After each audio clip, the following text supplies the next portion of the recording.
बातमी आता कणकवलीतून। तिथे एक अत्यंत महत्त्वाची घटना घडतीये।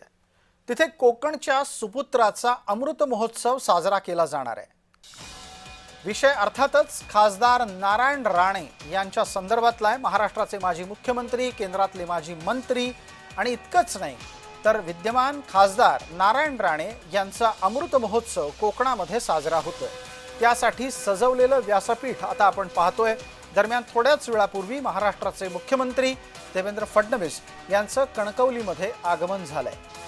त्याच सोबत केंद्रीय मंत्री नितीन गडकरी सुद्धा नारायण राणे यांच्या या अमृत महोत्सवाला हजेरी लावण्यासाठी पोहोचले आहेत। भारतीय जनता पार्टीचे प्रदेशाध्यक्ष रवींद्र चव्हाण, मंत्री राधाकृष्ण विखे पाटील, आमदार प्रवीण दरेकर ही मंडळी राणेंचं अभिष्टचिंतन करत असताना आपण दृश्यामध्ये पाहतो आहोत।